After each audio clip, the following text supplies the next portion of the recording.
नमस्कार, स्वागत है आप सभी का द हिस्ट्री यूट्यूब चैनल में और मैं हूं विकास टेकरे। आज के इस वीडियो में हम ओल्ड क्वेश्चन पेपर की बात करेंगे। ये जो पुराना प्रश्न पत्र है, ये हिस्टोरिकल एप्लीकेशन इन टूरिज्म यानी कि पर्यटन में ऐतिहासिक अनुप्रयोग इस विषय का है और एमए इतिहास के विद्यार्थी जो थर्ड सेमेस्टर में हैं उनके लिए बेहद कामगार है। दोस्तों, मैं अगर आप इस वीडियो को देखने के बाद या इस थर्ड सेमेस्टर के किसी भी ओल्ड क्वेश्चन पेपर को देखने के बाद मुझे शुक्रिया कहना चाहें तो मैं यही कहूँगा कि इसका श्रेय आपको हर्ष भार्गव भाई को देना चाहिए, जिनकी मदद से ये चीज़ मैं आपको तक डिलीवर कर पा रहा हूँ।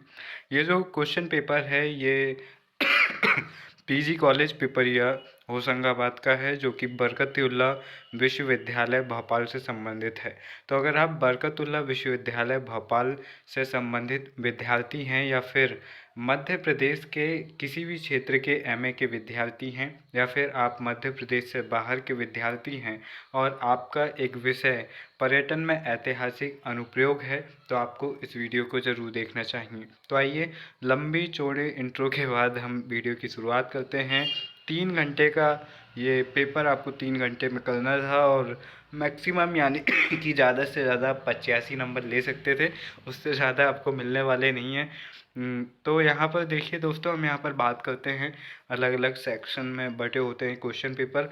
यहाँ पर सीधे तौर पर बिना किसी ऑब्जेक्टिव के यहाँ पर सीधे तौर पर 5 नंबर वाली शॉर्ट शॉर्ट आंसर टाइप यहाँ पर क्वेश्चन दे दिया गया है। पर्यटन की प्रमुख विशेषताएं बताइए। तो यहाँ पर वीडियो के साथ साथ मैं आपको ये भी बताते हुए चलना चाहूँगा कि इन सभी चीज़ों से जुड़े वीडियोस प्लेलिस्ट वगैरह आपको चैनल में मिल जाएगी और पर्यटन को एक सब्जेक्ट के तौर पर बेहद आसान तरीके से मैंने खुद समझने का प्रयास किया और उन्हीं नोट से आपको समझाने का प्रयास भी किया। इसलिए आप एमए थर्ड सेमेस्टर में या फिर फोर्थ सेमेस्टर में, दोनों सेमेस्टर में आपको पर्यटन के वीडियोज़ मिल जाएंगे। दोस्तों, अगला प्रश्न आता है, पर्यटन उत्पाद के विकास में सरकार के प्रयासों पर एक लेख लिखिए। यानी कि पर्यटन के उत्पादों को बढ़ावा देने के लिए, पर्यटन उत्पाद यानी कि पर्यटन को बढ़ावा देने के लिए सरकार क्या प्रयास कर रही है, ये आपको बताने हैं। यहाँ पर अगला प्रश्न आता है, थ्रू यहाँ पर आपको खजुराहो का ऐतिहासिक महत्व बताना है। अगर आप मध्य प्रदेश के विद्यार्थी हैं तो स्वाभाविक सी बात है, खजुराहो हो, सांची हो या फिर ग्वालियर फोर्ट हो या फिर उज्जैन के प्रमुख मंदिर हो, ये सभी आपको इतिहास में जो पर्यटन है उसमें आपको पढ़ना पड़ेगा। अगर आप बाहर के स्टेट से आते हैं तो आपको अपने स्टेट की चीज़ें पढ़नी होंगी। तो यहाँ पर कहीं ना कहीं आप स्टेट पीएससी की तैयारी भी बेहतर तरीके से कर पाएंगे और साथ ही साथ आप अपने एमए के इन टॉपिक्स को भी बेहतर तरीके से पढ़ पाएंगे। यहाँ पर मांडू, जिसे सिटी ऑफ जॉय कहते हैं, होशंग शाह और रानी उनकी रानी का नाम क्या था मैं भूल गया हूँ। होशंग शाह और उनकी रानी, जाने दो, आपको याद आए तो आप ज़रूर बताइएगा। मांडू का संक्षिप्त टिप्पणी लिखिए। तो इसके बाद में अगला प्रश्न आता है, 64 योगिनी मंदिर पर एक लेख लिखिए। तो 64 योगिनी मंदिर बहुत सारी जगहों पर है, जैसे कि भोपाल में ये देखने को, सॉरी भोपाल नहीं, जबलपुर में आपको देखने को मिल जाएगा या आपको खजुराहो में देखने को मिल जाएगा। तो यहाँ पर ये भी इम्पोर्टेंट है कि ये किस 64 योगिनी मंदिर की बात कर रहे हैं, तो ये सोचकर आपको इसके बारे में बताना है। माफ़ी चाहूँगा, खांसी से बिल्कुल क्या हो गया है पता नहीं। कोणार्क का एक संक्षिप्त टिप्पणी लिखिए।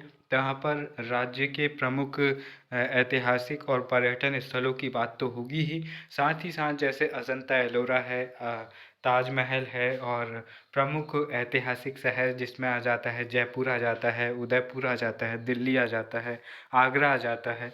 इस तरह के शहरों के बारे में भी बात की गई है और इन सभी के बारे में मैंने वीडियो बनाने का प्रयास किया है, तो आप उन्हें भी देख सकते हैं।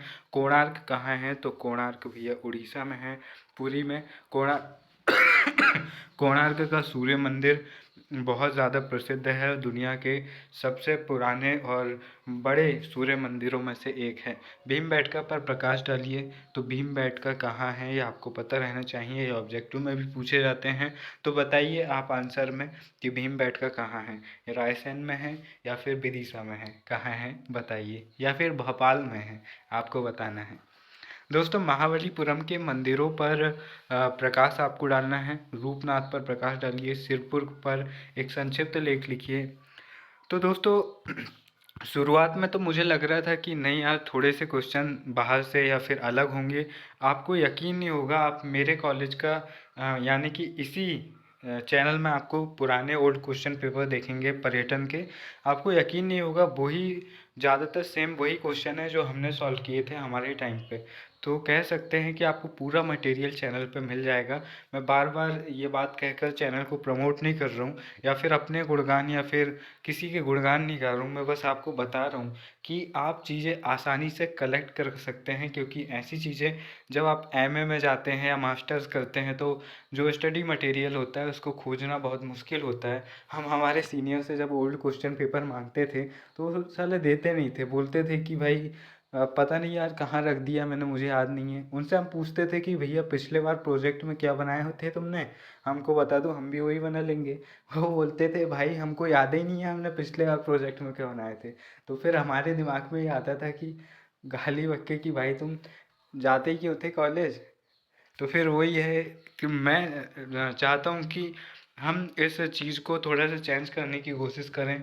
और अगर कोई हमसे मदद मांगता है तो वो मदद हमसे इसलिए नहीं मांग रहा है कि वो हमें बेवकूफ़ समझता है या फिर वो सोचता है कि इससे जानकारी ले लूँगा। उसे भरोसा है कि हम उसे बता सकते हैं, और जब हम उससे बहाने बनाते हैं या फिर नहीं बताते हैं तो हम कुल मिलाकर उस भरोसे को तोड़ते हैं। तो आइए आगे बढ़ते हैं और पर्यटन से क्या आशय है, पर्यटन के प्रमुख कारणों का वर्णन कीजिए कि क्यों पर्यटन होता है, ये आपको बताना है। पर्यटन का अर्थ, परिभाषाएं और पर्यटन के विभिन्न प्रकार लिखिए। तो अब तक इस पूरे प्रश्न पत्र में देखिए पर्यटन की विशेषताएं, पर्यटन के कारण, पर्यटन का अर्थ, परिभाषाएं, ये सारी चीज़ें प्रश्नों के रूप में आ चुकी है। तो सीधी सी तो बात आती है कि पर्यटन से रिलेटेड आपको सब कुछ पता होना चाहिए, उन्हीं से प्रश्न बनते हैं।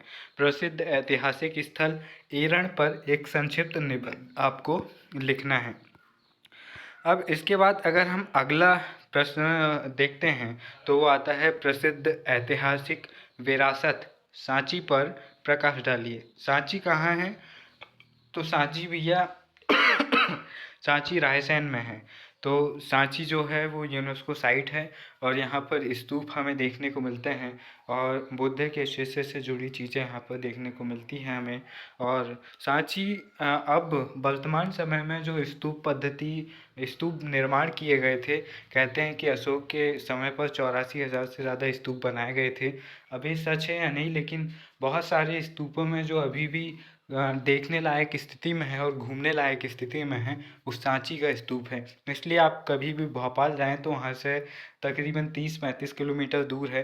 ट्रेन से आप बहुत आसानी से जा सकते हैं, 30-35 रुपए की टिकट होती है। अब अगर ऐसी चीज़ें में ऐसी जगहों पर आप जाएंगे तो आपको, जब आप ऐसे ऐतिहासिक स्थलों को देखेंगे तो वो आपके दिमाग पर बैठेंगे। मुझे अभी भी याद है कि जब मैं पढ़ता था पहले तो मुझे चीज़ें ज़्यादा ध्यान नहीं रहती थी, लेकिन जब मैं कॉलेज टूर पर पहली बार सांची गया था तो मैंने जो चीज़ें देखी थी वो मेरे दिमाग पर बैठ गई। वो तोरण द्वार, वो अशोक के स्तंभ, यानी कि अशोक के कुछ शिलालेख जो वहाँ पर मौजूद है, वो एक कटोरे जैसा गोल सा ढांचा जो मैंने देखा था, उसे छुआ था।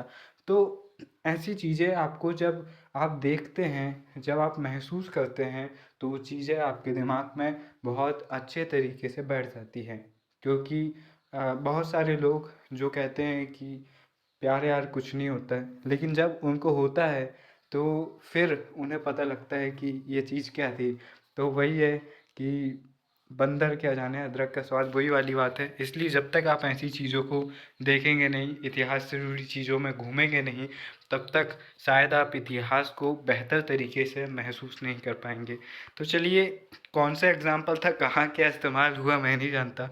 आगे बढ़ते हैं। अजंता एलोरा के ऐतिहासिक महत्व पर प्रकाश डालिए। तो आ गया नहीं, ये औरंगाबाद जिला जैसे शायद अभी उसका नाम बदलकर अहिल्याबाई नगर कर दिया गया है, वहाँ पर ये है। और ये बहुत महत्वपूर्ण गुफाएं हैं और यहाँ पर इनके बारे में आपको बताना है। इसके बाद में भेड़ा घाट के विषय में वर्णन कीजिए। भेड़ा घाट नर्मदा नदी पर है और संगमरमर की चट्टानों के लिए और धुआंधार जलप्रपात के लिए बहुत ज़्यादा प्रसिद्ध है। जबलपुर में ये है। और भारत के प्रसिद्ध ऐतिहासिक स्मारकों पर यहाँ पर आपको बात करनी है।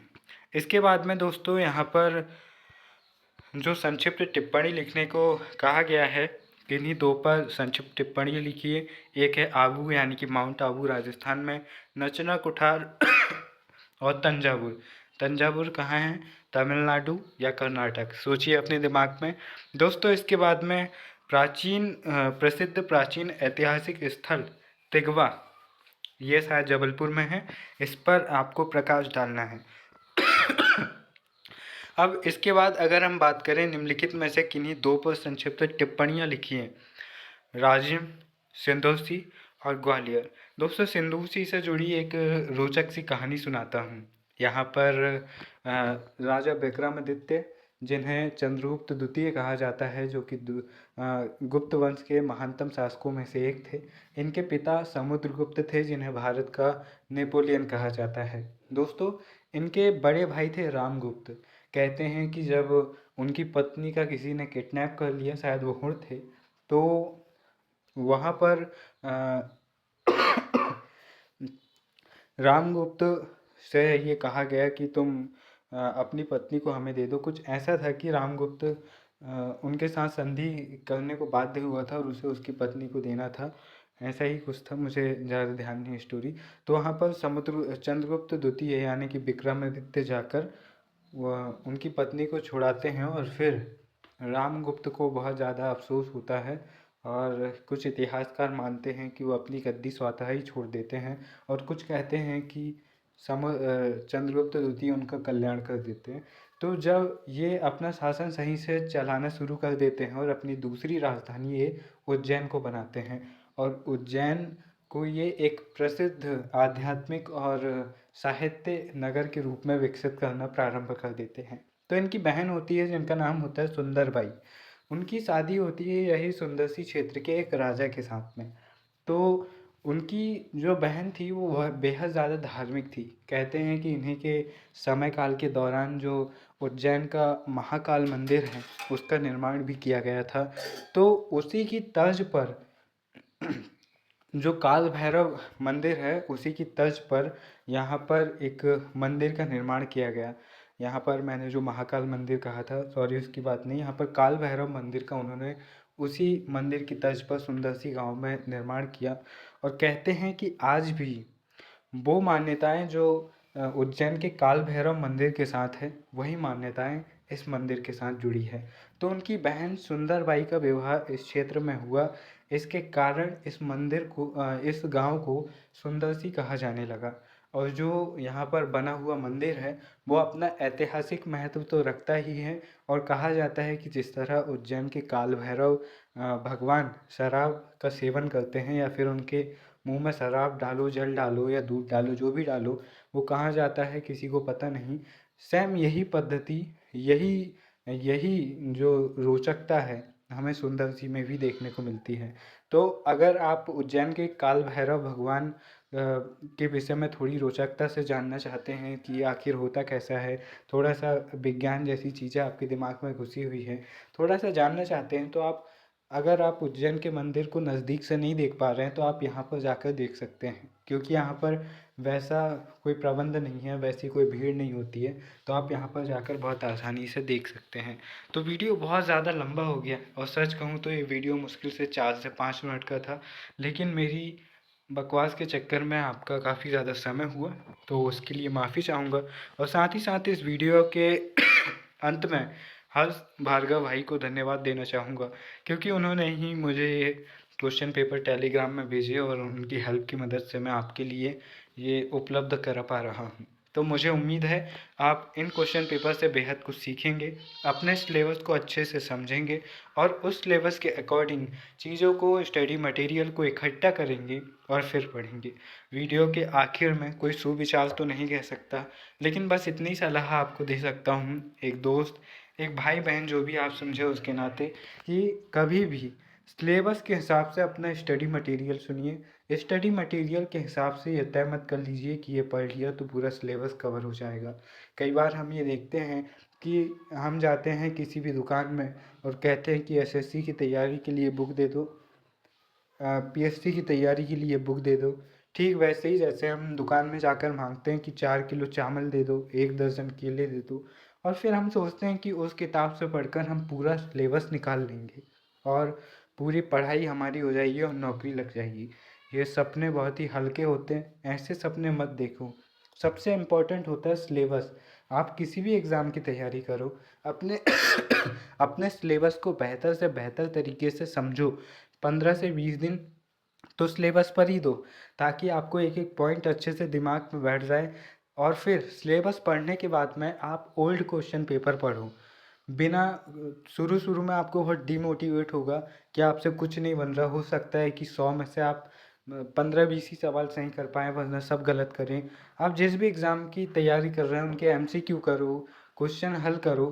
फिर जब आप उससे जुड़ा मटेरियल पढ़ेंगे तो आपके दिमाग में ये चीज़ें आती जाएंगी कि हाँ ये मेरे सिलेबस का है, हाँ ये मेरे क्वेश्चन पेपर के स्टैंडर्ड से मैच होता है।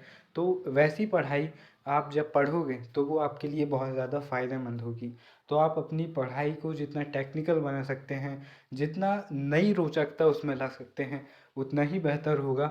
और ऐसा अगर आप कर पा रहे हैं तो फिर आप किसी भी बड़े एग्ज़ाम को भी आसानी से क्रैक कर सकते हैं। तो फिर मिलेंगे अपने ही किसी और वीडियो में, तब तक के लिए नमस्कार, जय हिंद।